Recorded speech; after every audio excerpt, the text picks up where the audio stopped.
Non-stop Vikings talk. It's Purple Daily on Score North and ScoreNorth.com. Purple Daily, presented by Surly Brewing Company. Yes.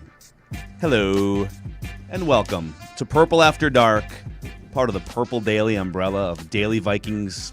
Used to be entertainment, now it's therapy. Daily Vikings therapy. And these sessions are free of charge to anyone who clicks the subscribe button on the Purple Daily YouTube channel. Thanks for getting us to 20,000 a couple nights ago. We appreciate the community that you guys have helped us build here. And every Tuesday night, Phil Mackey, Judd Zolgad, our executive producer, Declan Goff, we welcome our friend, Realistic Randy. He is one of the most fiercely passionate Vikings fans we know. He's got his own YouTube channel, Realistic Randy, and he is one of the OG callers into Vikings Vent Line. And we're about to dive in here to a lot of quarterback discussion and speculation, all presented by our friends at Surly and TCL. TCL is a great TV to watch non-Vikings playoff football this January and February. It's one of the world's best-selling consumer electronics brands with a new lineup of award-winning TVs delivering the most entertainment with stunning resolution, all at an affordable cost. Enjoy more of the things you love with TCL. Good evening, gentlemen. Good evening, Randy. Start us off. This coaching era needs to end, and it needs to end now. And the reason why I consistently tee off on Mike Zimmer is Leslie Frazier. I remember he wasn't good for the Vikings as a head coach, but he was humble about it. Hey, we're just going to go out there. We're going to try to win games and see what we can do. Okay, cool. Mike Zimmer, on the other hand, for 8 years, he's been arrogant. He's been a pompous ass. He's been fake. He's been phony. He walks around like his stuff doesn't stink, as if he's accomplished all that he needs to do to have tenure as the Vikings head coach forever. And don't just take my word for it. 2019, after the wild card win against the Saints, you remember leading up to that game, it was hot seat speculation for Mike Zimmer. And so Zimmer, after the win, talked to Deion Sanders. If you ball, you get the call. And Deion asked him, hey, what do you think about all this hot seat talk? And he said, it's ridiculous. I've won 60% of my games. I'm the third winningest coach in Vikings franchise history, and I have to put up with this crap? Even though in the playoffs I haven't done squat, but in the regular season, I can muster up just enough wins to where if I have an ownership group that does not demand excellence, I'm good. Sunday night. Okay. Sean Mannion. And to be fair, as much as I've poked fun at him, I feel bad for the guy. I really, really do. Because at the end of the day, if the Vikings are going to continuously offer this dude the vet minimum, I'm guessing, what is it, $500,000 per year for the last 3 years, then okay, he's going to go out there, make his money. I have no problem with that.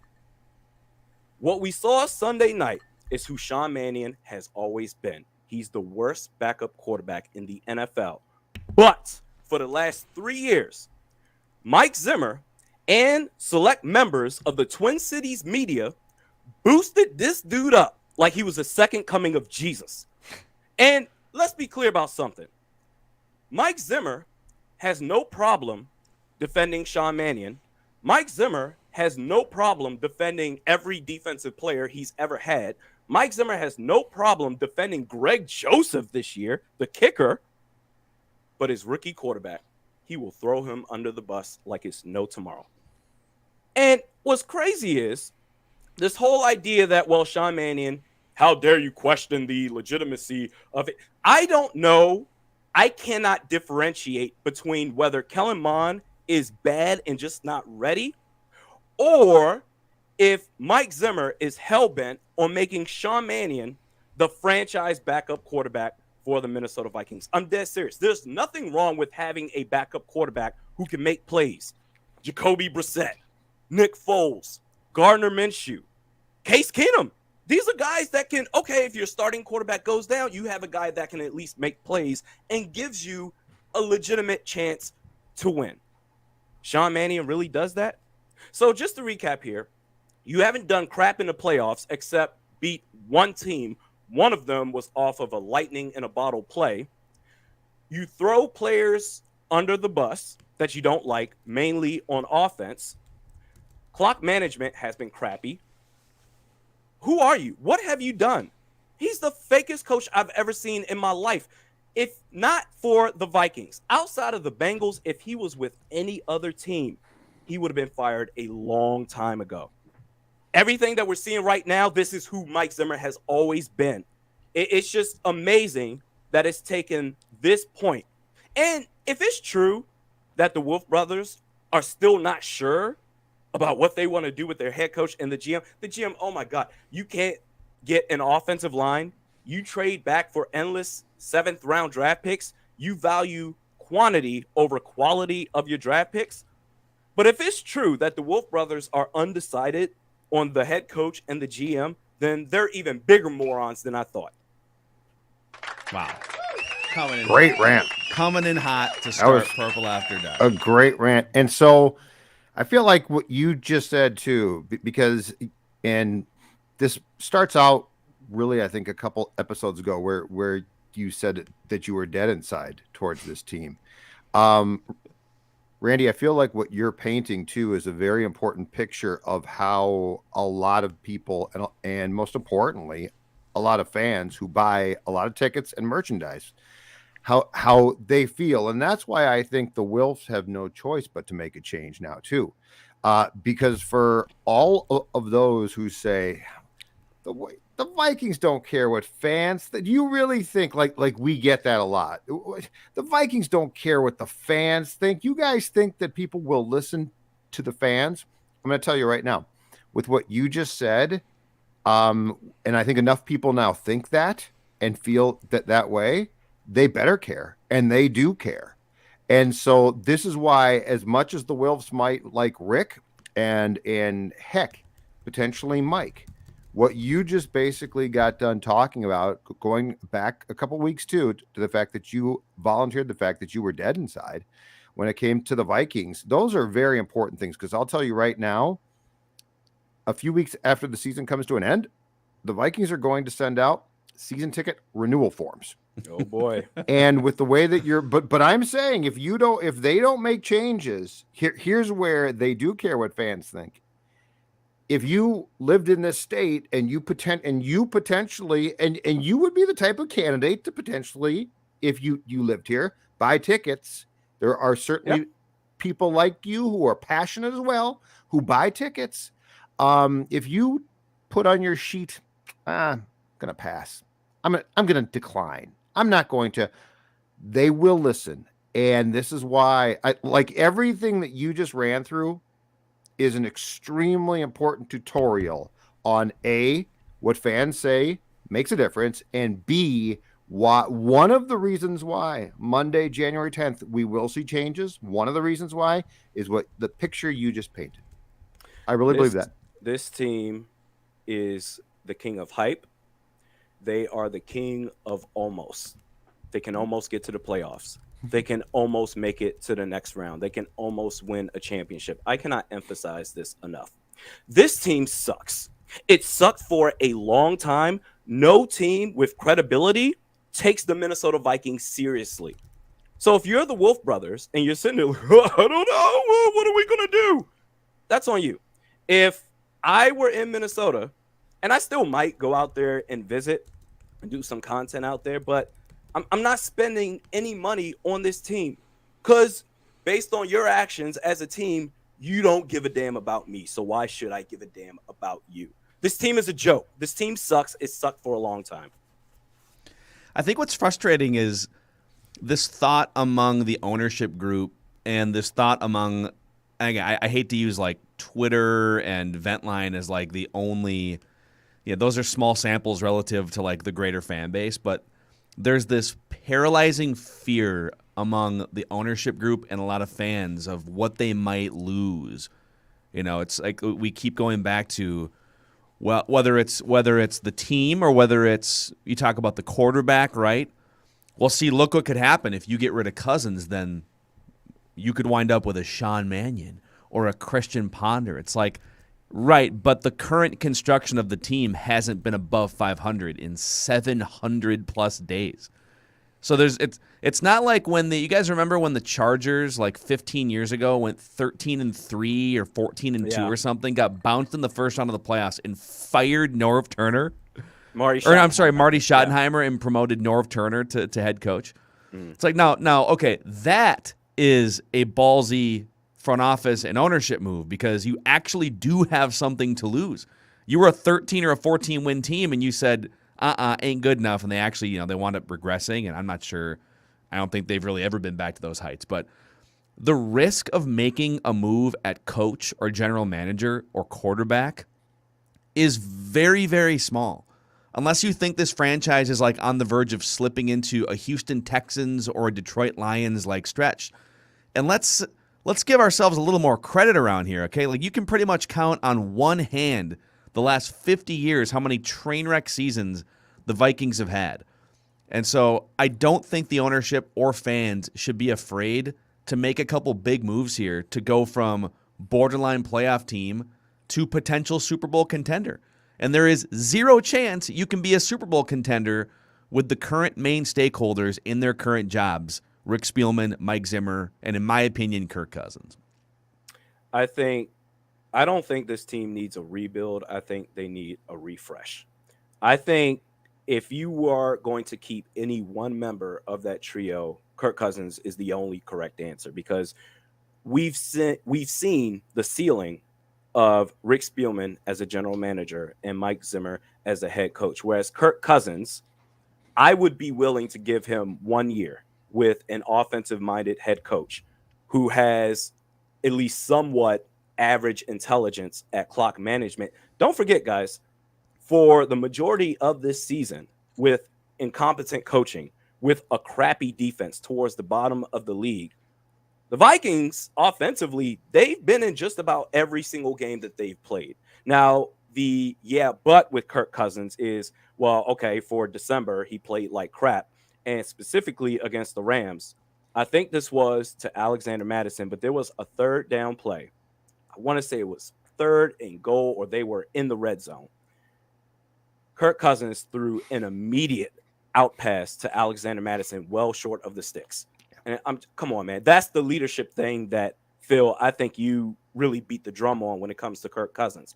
I would give 1 year of Kirk Cousins with an offensive-minded head coach. I don't think this team, just because if you let go of the head coach and the GM, all of a sudden you have to blow the whole thing up and we got to start from scratch and we're going to be the Lions or the Texans. This team is still talented. In fact, of all the teams that may be searching for a head coach, I would argue the Vikings are the most attractive destination for any head coach. I think they would have their pick of the litter of any candidate of head coach if they make the decision to fire Mike Zimmer, which I don't know if they are. And some of that depends on, like, if you're a head coaching candidate, would you rather strap yourself to a generationally talented quarterback like a Trevor Lawrence, but a dumpster fire franchise and a bad roster around him? Or would you rather come in here where the roster's better, but maybe you're not too high on a soon-to-be 34-year-old, 14th best quarterback in the NFL on a bloated contract? I mean, the roster's better here, but a lot of head coaching candidates might say, I'd rather take my chances with Justin Fields for 5 years or with Trevor Lawrence for 5 years. The foundation here, the one thing is it's really good. Shad Khan with the Jags appears to have no clue. I'll say this: the Wilfs, when they make their moves, are, I think, good to work for. I don't think they're bumbling fools. They get comfortable, which is not a good thing. But I think Randy's right. Like, I think this is a great job because you've got the new stadium, you've got the practice facility, you've got a real attractive platform to draw players here potentially if you've got the cap room. But I really think that this whole thing goes to, so like, I don't think that there's this piecemeal, because I keep seeing this on Twitter too. You can pick one to save, Kirk, Rick, or Mike. I think the reality is you've got to get a GM in here who then gets a coach, and they have to look at Kirk, because we don't know what a really competent offensive set of people would say. We don't know. Like we're assuming, well, Kirk's fine, but part of the thing where Rick and Kirk, by extension, guys, has bamboozled us is this one. Through either bad draft picks, moves that didn't work, Rick Spielman's inability as the Vikings GM to find a quarterback leaves the fan base here and a lot of those of us in the media looking at Kirk as, well, he's been pretty good. Statistically, he's good. But I mean, this goes back to, for at least Rick Spielman, Christian Ponder. And Ponder was a complete bust. Teddy looked like he was going to be Zim's guy, and unfortunately his knee blew up. They went and got Bradford, which I still agree with, but then his legs went south. And so the real reality here is we as Vikings observers look at Kirk and say, well, he's the best that Rick's done. I would love to see what a new football operations staff said, because they might say, yeah, you know what? No. And the point that you hit on, Randy, that's the problem, is this one. I don't think you can do Kirk for 1 year because Kirk's got that year left on his contract and he ain't playing. I mean, you're checkmate. not. His contract is checkmate. And so you really got, and so the question for you comes now, if you became GM of this team, would you do 3 years? Because that's probably what it's going to take. So like, this is contractually, this is just terrible timing because you don't get that, well, I'll take a look at the car and then decide. So there's just so many things at play here that I think Vikings fans don't really think through that are going to be issues here very quickly after the Bears game. And you do have, to your point, this may be the best time to trade Kirk. I mean, the trade market for him, you got to look at teams like Pittsburgh, Cleveland, Denver, maybe Green Bay if Aaron Rodgers decides to leave. There are going to be teams out there that think they're a quarterback away from competing. I will say this, though. At the end of the day, whoever you hire as the GM and head coach, whatever they decide, I'm good with it. I'm good with Kirk Cousins. I'm good without Kirk Cousins. I'm not a Kirk stan or a Kirk hater at all.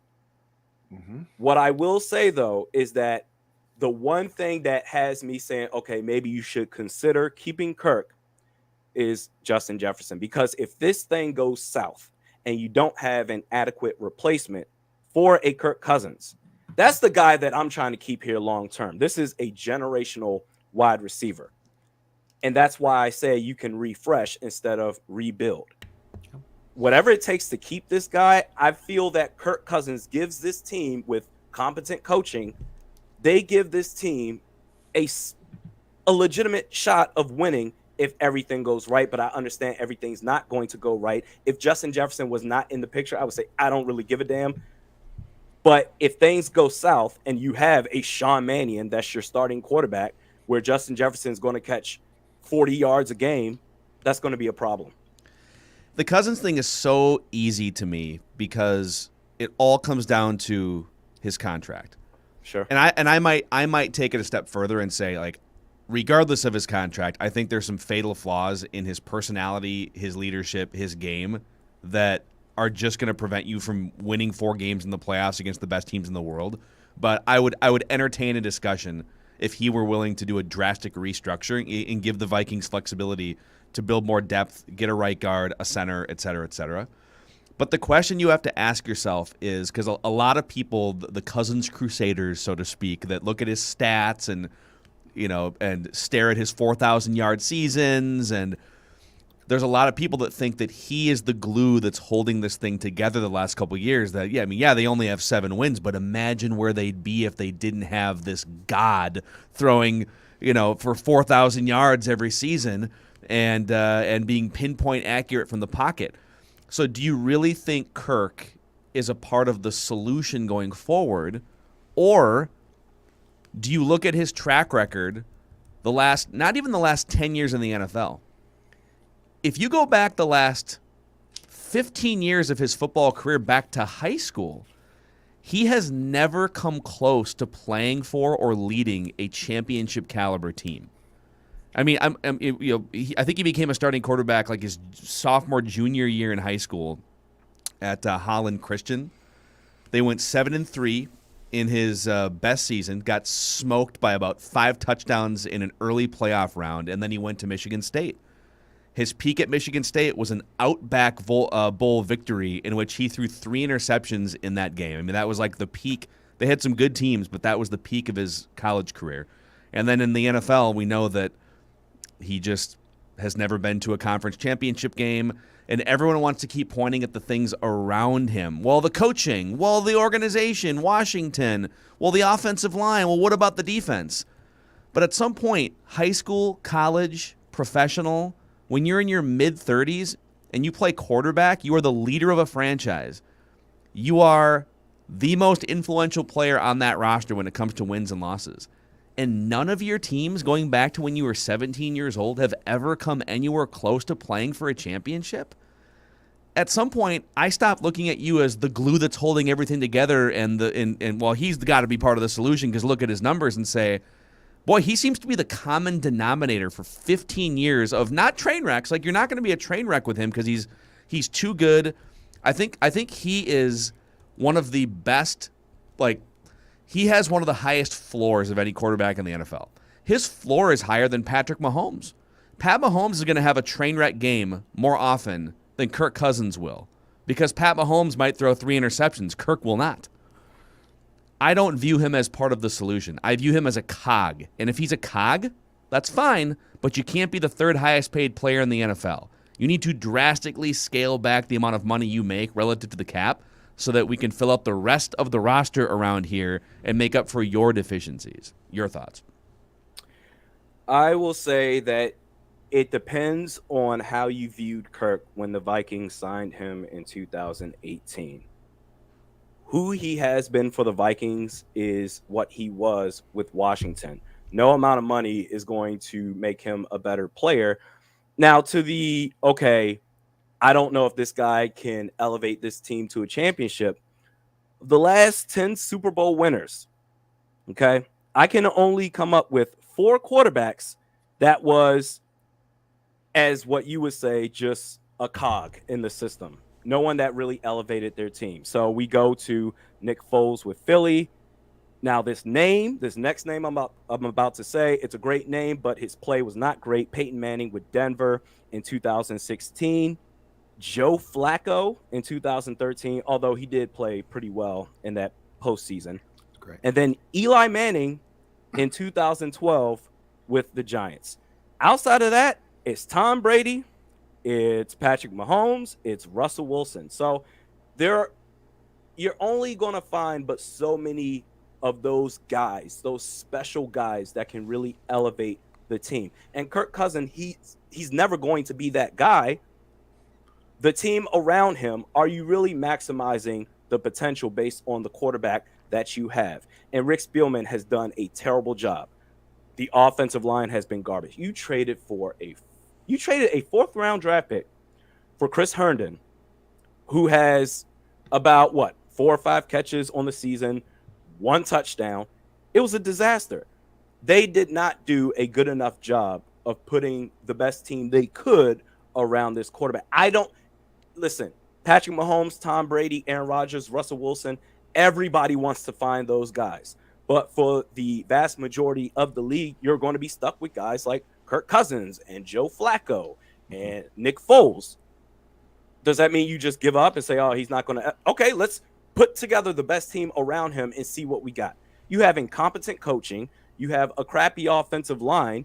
Your defense has been garbage the last 2 years. For a quarterback that's not going to elevate your team, those situations, that's not going to help your team out. And you brought in, so the problem too is, and this has probably not been discussed enough, but the dysfunction that eventually developed, and it probably started with Kirk largely, between the GM and coach is huge. I would argue that the coach either actively in some ways sabotaged the GM's moves, or the GM didn't care and gave the coach guys he didn't want.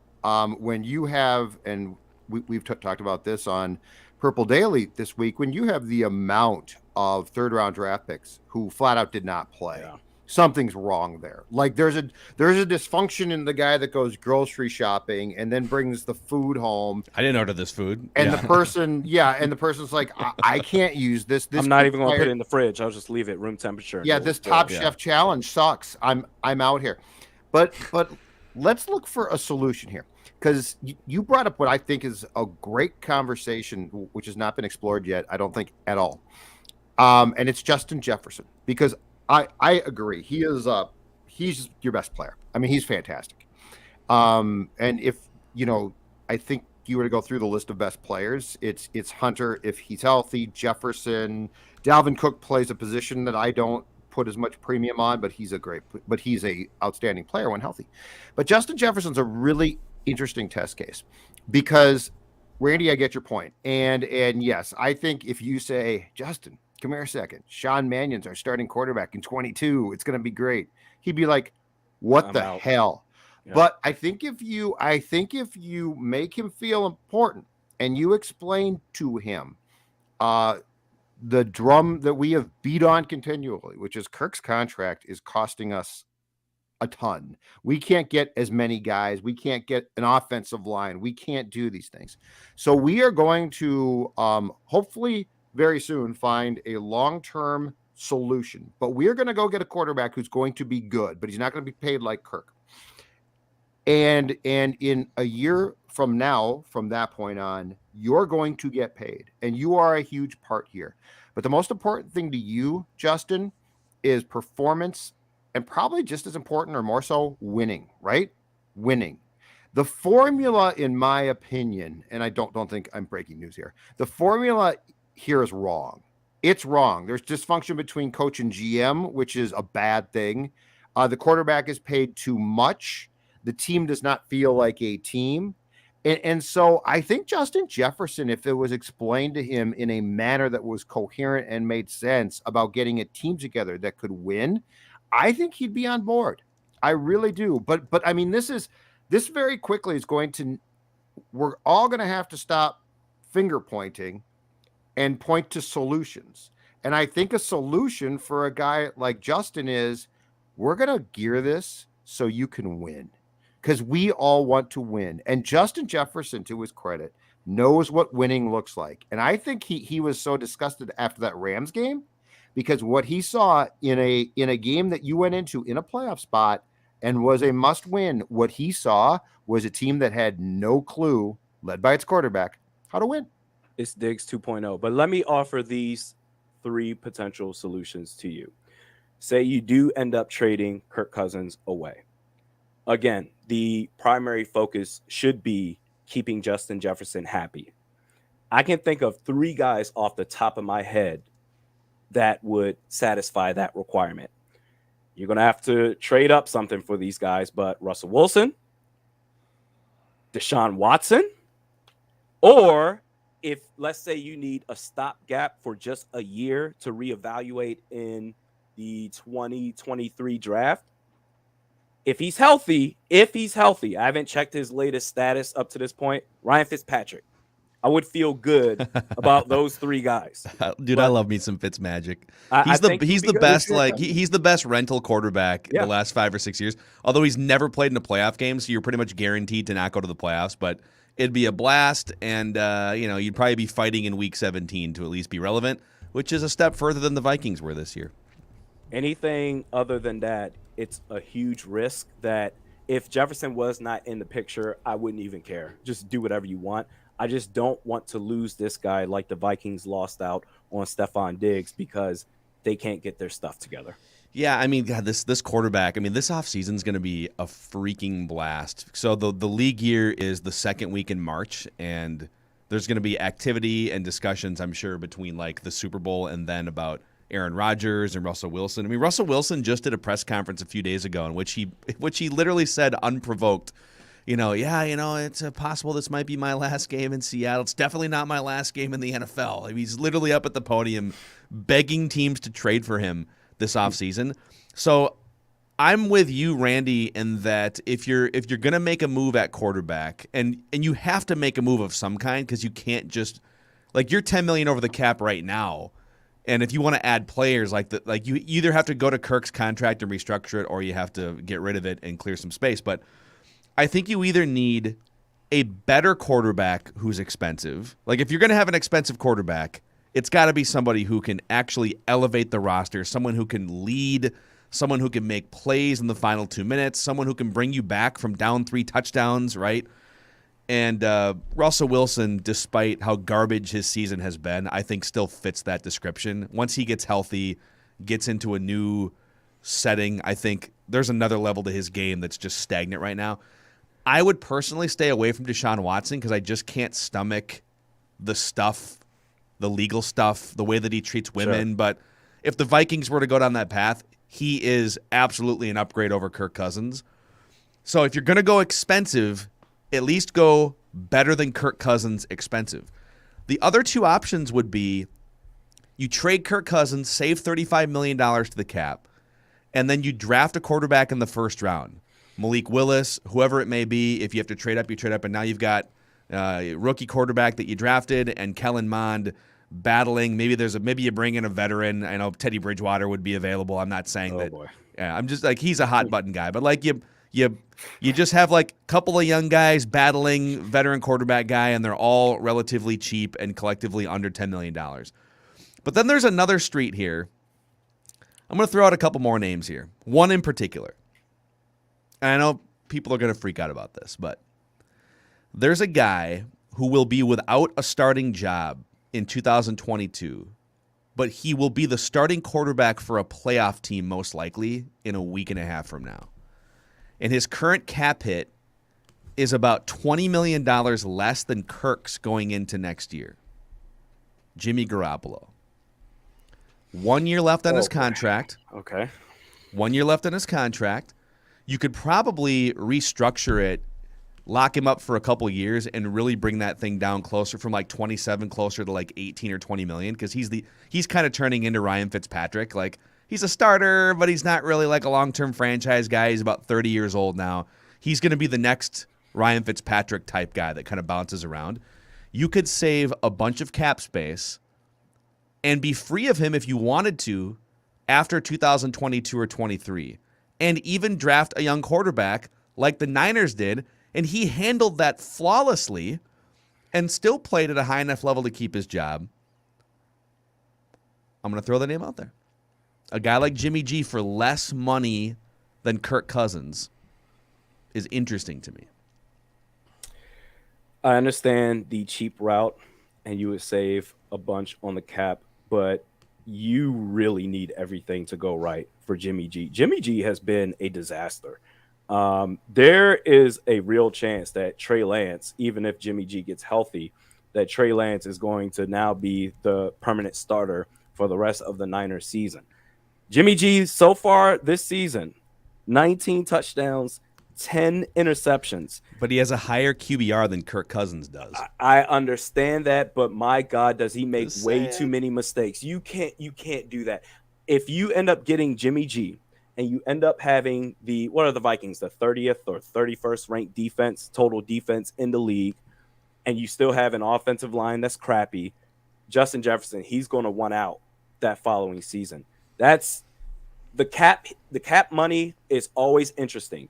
He's a hell of a lot cheaper, but that play is going to go down so much more compared to Kirk Cousins. That's going to be a very dicey situation. I actually disagree. I don't think I think you and I might have a different opinion. Like the numbers actually, it's funny because like you might think, oh, Kirk puts up better numbers.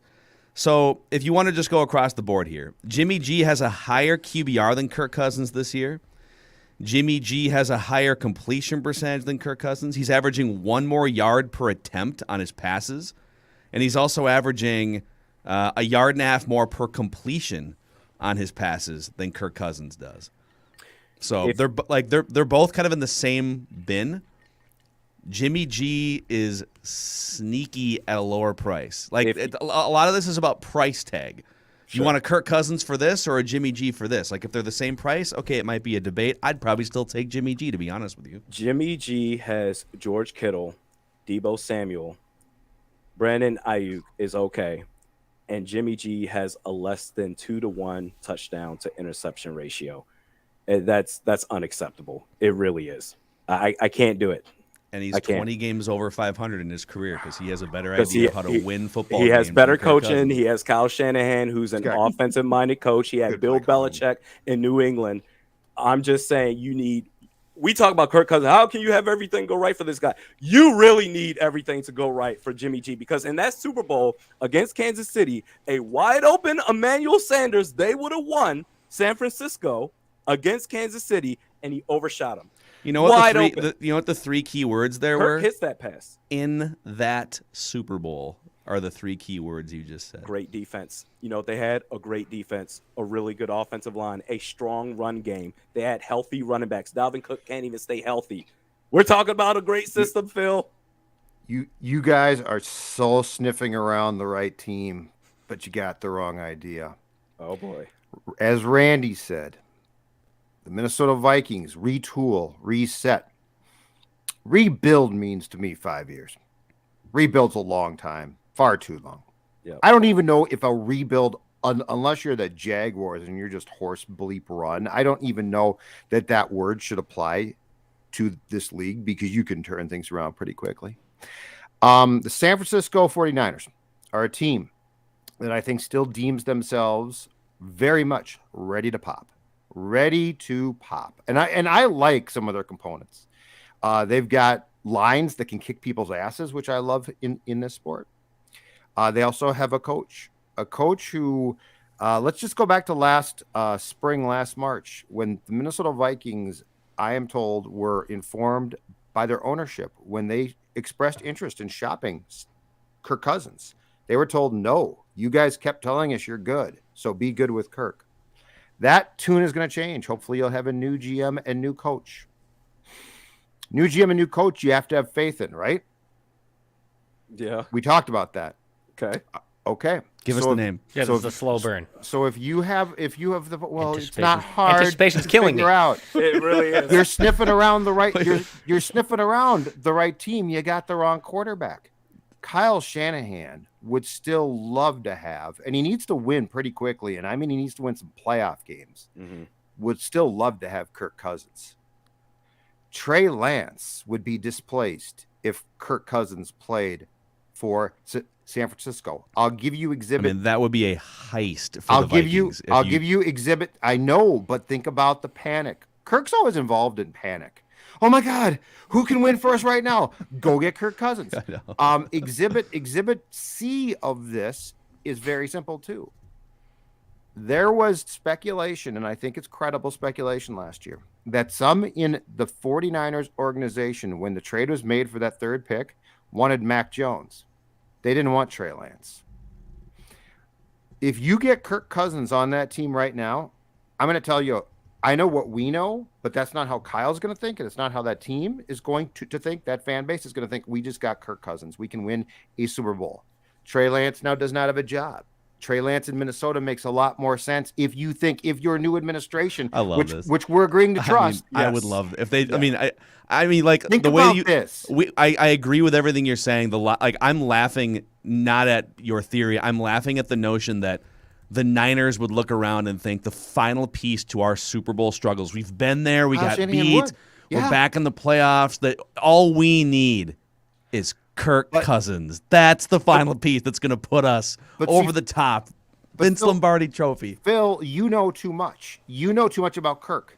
If you watch, I've seen too much. Randy's not wrong. If you watch Garoppolo and you watch Cousins play occasionally for the Vikings, you're far more intrigued by Kirk Cousins than like Phil or Judd or Declan or possibly Randy is. My point is, there might be a trade to be made here that finally gets Kyle the guy he wants. And if he does, they've got a quarterback that they're not going to play. Okay, let me throw another name out. I've seen this name about 50 times in the YouTube comments here. And if you're just joining us, this is Purple Daily, Purple After Dark here. Mackey Judd, our executive producer, Declan Goff, and our friend Realistic Randy, who you can find on his own YouTube channel. Please click subscribe and the like button if you're just interested in getting to the offseason and figuring out what the future of the Vikings looks like.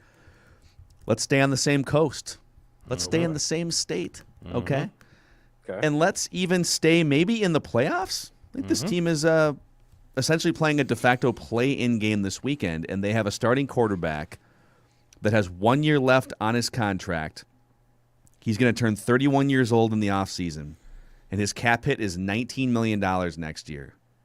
Derek Carr. I love Derek Carr. Now, Derek Carr is again, similar bin as Cousins and Garoppolo, and that these guys are all kind of like that second-ish tier. So equal prices we can debate. But if you're telling me Kirk's going to draw a line in the sand, he doesn't want to renegotiate, and again, in my opinion, I would rather just have Derek Carr over Kirk Cousins, period. But if you can save a bunch of money to the cap, and maybe even like sign a 3-year extension that smooths the cap even more and saves you even more in a win-now window. Like Derek Carr is another guy. If the Raiders are looking to move on and they're heading into another era and they're hiring a new coach, I'm interested.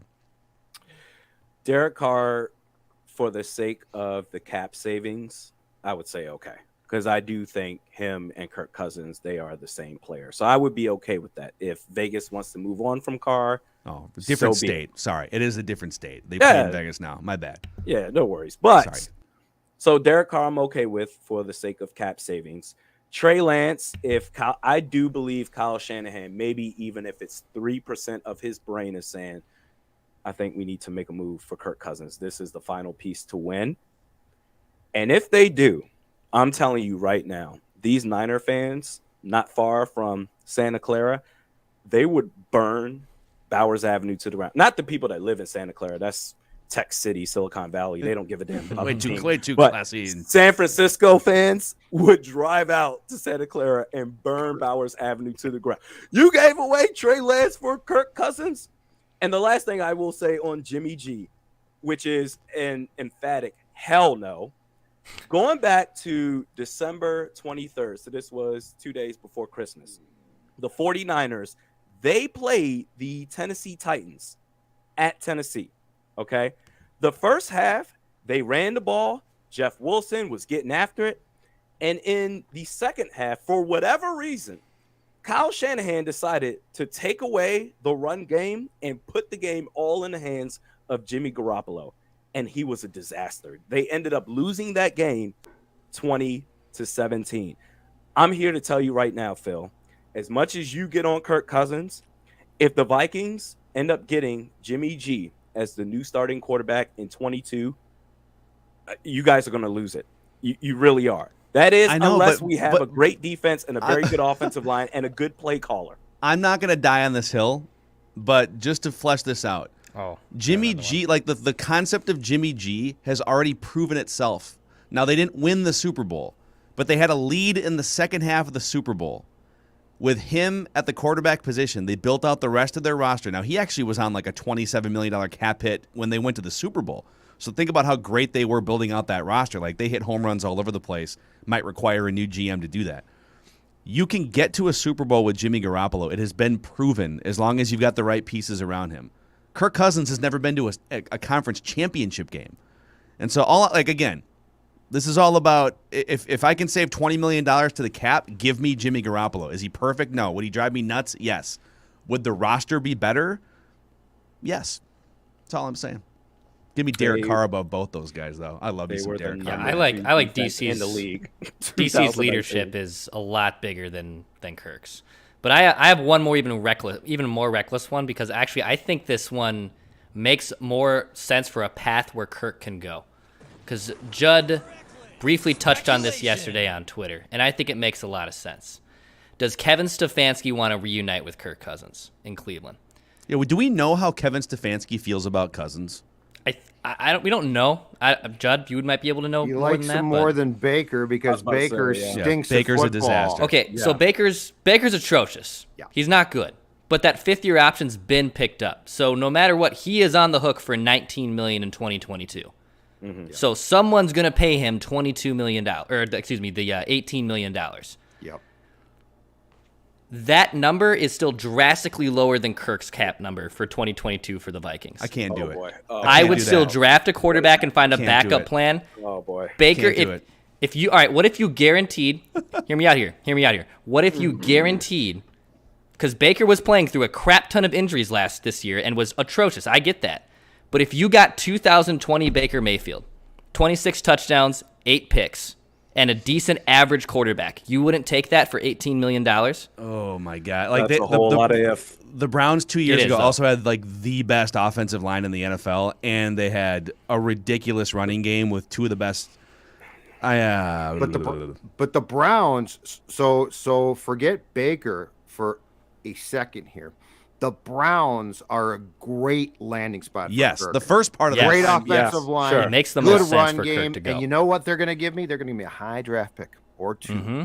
for Kirk. Now, I think the problem is, so the fan base wants a solution, which I'm on board with completely, because just to say dump Kirk makes no sense. I mean, yeah, okay, let's talk about this solution. I think where people get confused, though, is they're like, oh, solution for 2022. What's the solution? Who you going to get? Okay, if you win a Super Bowl here, you're not going to win one next year. Like that's not the play. The play here is how do you get there as quick as possible, right? unless you get Russell Wilson or Deshaun Watson. Well, and that's a different move, right? Then it's on. But I'm saying, but there are different moves here, and I think the solution is I can't stand Baker, but what Me neither. Declan just said is you take a year of that, or you take a year of Garoppolo, because we have to trust that they're finally going to hire people that can identify and develop QBs. I mean, Kellen Mond, we know nothing about, because these people can't develop him. Now, perhaps they're going to bring people in that can. So, like, the solution is not, well, who are you going to get for 2022 who's going to win you a Lombardi trophy? Yes. The solution is, what's the play to get there as soon as possible? And so that's where I think that there's this whole thing of, well, if Kirk's gone, who's going to play in 2022? No. Who are you going to get eventually? Yeah, and by eventually, I mean a year after that. So, like, I'm not in love with this whole thing of, well, it's got to be this guy or they're screwed. This is amazing, by the way. It's great. Speculation. So the other thing that I think people get hung up on is, they think very linearly about either like, how do you win a Super Bowl next year, or how do you find a quarterback that's better than Kirk Cousins? And it's not that simple. In fact, if you look at the Vikings' first 4 years with Mike Zimmer, so let me take a step back. Kirk Cousins is the best quarterback Mike Zimmer has ever had in 8 years as a head coach. Unless anyone disputes that. Like, he's better than Teddy Bridgewater was. He's better than Sam Bradford. Healthy was pretty damn good. Man, But he was healthy, healthy. yeah, he was on fire. But he's better than Case Keenum. I mean, Case Keenum played the best football of his life. Best but he's extended QB, no question about Sure. it. Yep. You're right. And yet the team record the last 4 years is far worse than it was the first 4 years. And so people get stuck on, well, why would you want to get rid of Cousins? You should look to get rid of everything else and build everything else up. It's if you're paying a good, not great quarterback money, the rest of your roster suffers and erodes. And yes, I know the Vikings still cobbled together a bunch of free agent money in the offseason. It didn't prevent them from doing anything. Well, yeah, it did. They were unable to go to the actual big boy free agency bin, go get a right guard. Like, they had to dabble in the Bashad Breelands of the world, who we all celebrated because they pulled him off the used DVD bin at Walmart. It's about team construction, not just the quarterback. And so you might take a step back. Maybe you take a step back from Kirk's talent and abilities, but you take a giant step back in terms of cap hit, and your roster is better. Like, that's where I'm coming at this from. It doesn't have to be an upgrade on Kirk. It has to be an upgraded roster, and there's a lot of factors that go into that. What I will say is that I don't think this is a Super Bowl contending team in 22, but I think depending on what moves they make in the offseason based on the core players they already have, I think this could be a playoff team.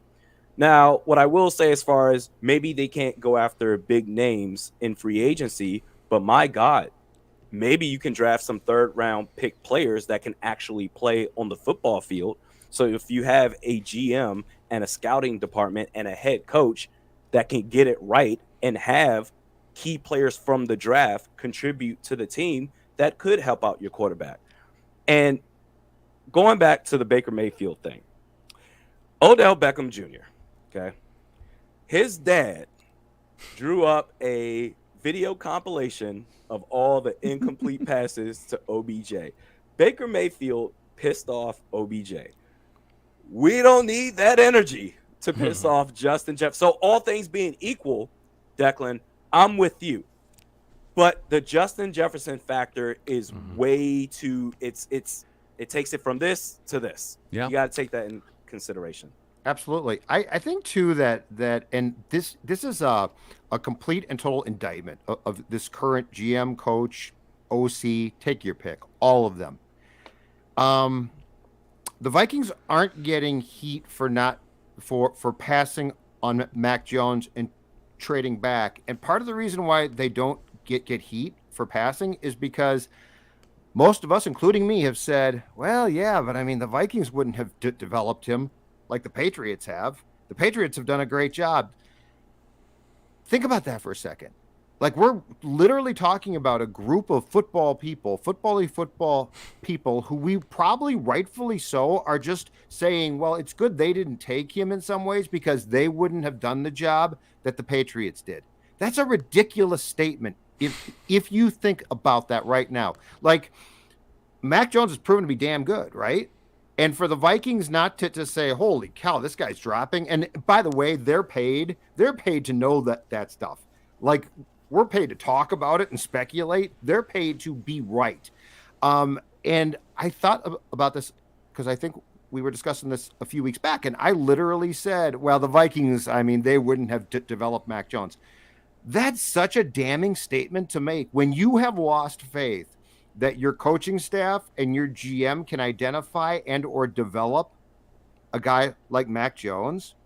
I mean, that's where we all just need to sort of take a step back and say, we need to rethink how we think about this whole thing, which gets back to but I mean, you're not going to improve on Kirk. I mean, you can't improve on Kirk, right? Well, with this current administration, that might be true, but that's why they all need to go. And that's why, whether it's a disconnect between scouting or coaching, I think it's a little bit of both, but they just can't get it right. Mike Zimmer is way too impatient to develop young players. Who's the last young player that he was able to develop? I mean, Cam Dantzler, he's lost in the fold. You clearly can't develop any quarterbacks. You have no problem throwing him under the bus. In his first year, his rookie year, are you kidding me? Cornerback whisperer, our cornerbacks are ass. All of them, except Patrick Peterson, who's a veteran. Trey Waynes? Like Trey Waynes, I didn't think was crap. I thought he was solid. He was an average, solid starting. But I thought they developed him. He was a solid cornerback. Yeah, and I give him full credit for Justin Jefferson emerging. I think they spent a lot of time together. He didn't after start practice. his first 2 games of his rookie year, but that's all good. But Trey Waynes is the last developmental piece. But how long ago was that? And he was just a solid player. Yeah, Pro Bowl. You can't scout. You can't pick the right players. Yeah. And the players that you do bring in, you can't develop them. This is a team that's predicated on bringing in free agents. Every single year, that's our only hope to be competitive. And you're not going to win that way. It's not sustainable. And that's why we're in the situation we're in right now. Yeah. And that's why we drink Surly, Judd. Oh, so much of it. So much of it. Surly, Furious IPA. That's exactly right. Night or day, folks. I've got one here. And because when you follow the purple, you need to have a Surly Furious nearby. Surly Brewing products are all fantastic. And I suggest if you're going to go to the Bears-Vikings game on Sunday, remember Surly Furious sold throughout the stadium. You're going to need a couple. Drink responsibly, though. Good stuff, boys. This was a fun trip down quarterback lane here, and it'll be fun when the Vikings are involved in some sort of 3-way trade that sends Kirk Cousins to the 49ers and Jimmy Garoppolo to the Vikings, and Randy and I can duke it out on maybe on his channel. Go follow Randy, Realistic Randy, on his YouTube channel as well. We gotta bounce here. Vikings vent line will go off as usually scheduled after the de facto exhibition game on Sunday. It's going to go off all right. But it'll be all about the future of the Vikings, who's the coach going to be, who's the GM going to be.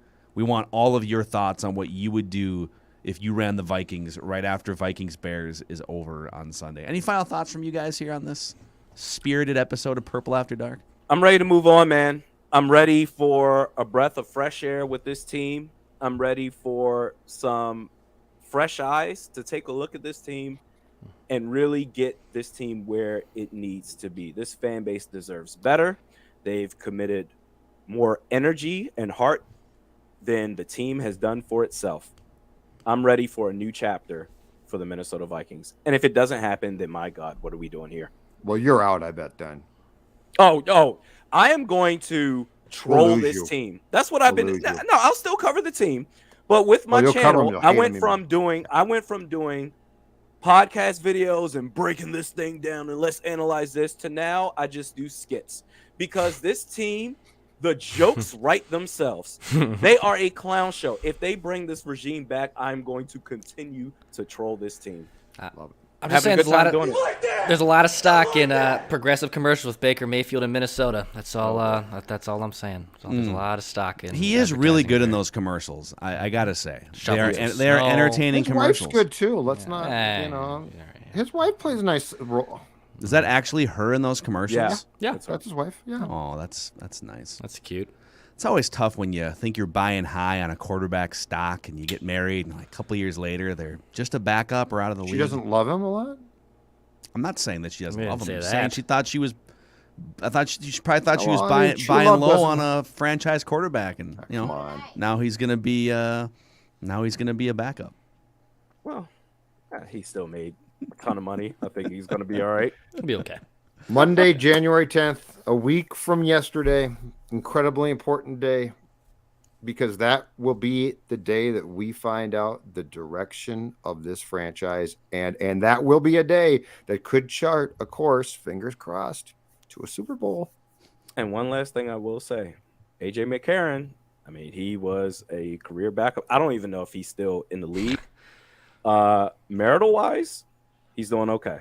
Doing That's all all I'm right. gonna say. Musburger, big fan of his wife. Okay, AJ McCarron on a $600,000 cap hit, or Kirk Cousins at unbelievable. AJ, You're and unbelievable. AJ and You're Mrs. unbelievable. McCarron in Minnesota. I'm in on that idea. You guys are unbelievable. All right, that's a wrap. Purple After Gentlemen. Dark, presented by Surly. See you guys.